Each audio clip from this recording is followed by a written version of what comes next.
शिष्य बनने के लिए गुरुदेव के पास गए। काफी दिन जाने पर उन्होंने हिम्मत आई और कहा, मैं आपको गुरु रूप से वरण करता हूं और आप मुझे मंत्र दीजिए। तो उनका इतने दिन के निरीक्षण में मैंने तुम्हारे अंदर क्रोध वृत्ति बहुत पाई है। आश्रम में तुम जिससे देखो झिड़कते रहते हो, तुम्हारी नाक में गुस्सा रखा है। हम मंत्र तब देंगे जब तुम इस गुस्से पर काबू कर लो। 1 वर्ष तुम्हें समय देते हैं, अपने क्रोध को काबू में करो, फिर तुम्हें हम मंत्र देंगे। 1 वर्ष तक तुम्हें कोई भी सताए, तुम्हें गुस्सा नहीं करना जी। 1 वर्ष पूरा हुआ, स्नान करके आ रहे थे। गुरुजी ने एक मेहता रानी को बुलाया और कहा, माई ये आ रहा है, तुम झाड़ू ऐसा लगाना किसी के ऊपर धूल जाए। ठीक है। वो तब तक खड़ी रही जब तक वो अजान नजदीक आए, तो रज में ऐसी झाड़ू लगाई कि पूरा रज ऊपर एकदम तुझे दिखाई नहीं दे रहा, मैं नहा के आ रहा हूं। और ऐसा बहुत बिगड़े। वो हाथ जोड़ के, महाराज क्षमा करो, हमें पता नहीं था कि आप आ रहे हो, हमारा काम ही है सुनी लगाना। ऐसा तो मारने के लिए भी। अब वो गए, कहा गुरुजी 1 वर्ष हो गए। तो बोले, जिसको त्यागने के लिए कहा था वो तो त्यागा नहीं।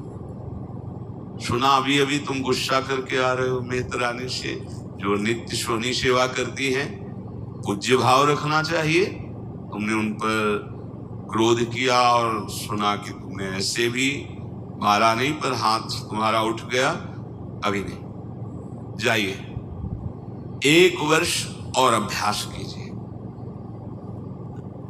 अब दूसरे वर्ष जो वो नित्य ही आश्रम की सोनी सेवा का बोले, अब की बार झाड़ू मारना, धूल नहीं, नजदीक आवे तो झाड़ू ऐसे लग जाए उसके शरीर में। जो महाराज मारेगा तो नहीं। बोले नहीं, अब की बार 1-2 शिष्य आसपास रहेंगे, अगर वो गुस्सा करेगा तो उसे पकड़ लेंगे, तुम्हें मारेंगे नहीं। ठीक है महाराज। जब वो स्नान करके बड़े आनंद से आ रहे थे, तो अब की धूल नहीं उड़ाई, सीधे नजदीक जाके ऐसे झाड़ू 1-2 मारी और सीधे उसके शरीर में, पैरों में ऐसे। उसने कहा कि मूर्खा, तुझे समझ में नहीं है, मेरा 1 साल पीछे बर्बाद कर दिया।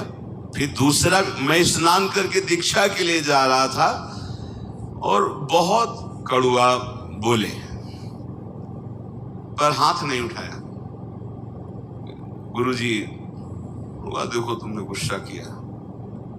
अभी 1 वर्ष, जब तुम्हें गुस्सा ना आवे, 1 वर्ष अभ्यास करो। क्रोध नष्ट होने पर ही हम, क्योंकि ये क्रोध बना रहेगा तो ये भजन आगे को जो विस्तार करना है भजन का, भागवती प्रकाश, वो होने नहीं देगा। अब सोचो, जो अपने लोग परमार्थ में काम क्रोध लोभ आदि की वृत्तियों को ही नहीं देख रहे, मनमानी आचरण कर रहे, कैसे भगवत बोध होगा।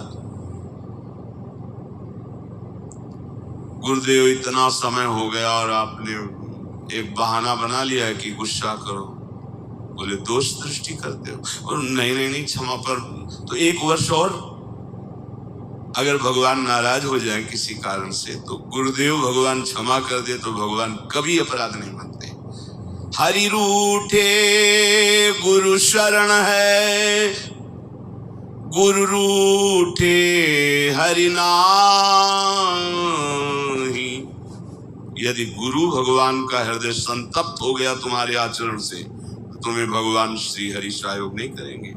अगर श्री हरि नाराज हो जाए और गुरुदेव भगवान का वरद हस्त है, कुछ नहीं बिगड़ने वाला।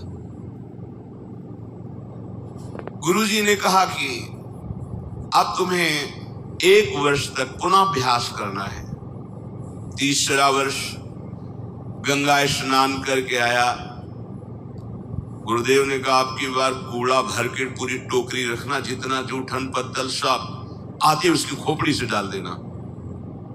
ऐसा ही किया। जे भी नजदीक आए पूरा उसका पवित्र जो प्रसादी दोना पत्तल झाड़ू से लगा के जो कूड़ा कर सब उनके ऊपर से डाल दिया। तुरंत उन्होंने घुटने टेके और चरण पकड़ा और कहा, मां मैं समझ नहीं पा रहा था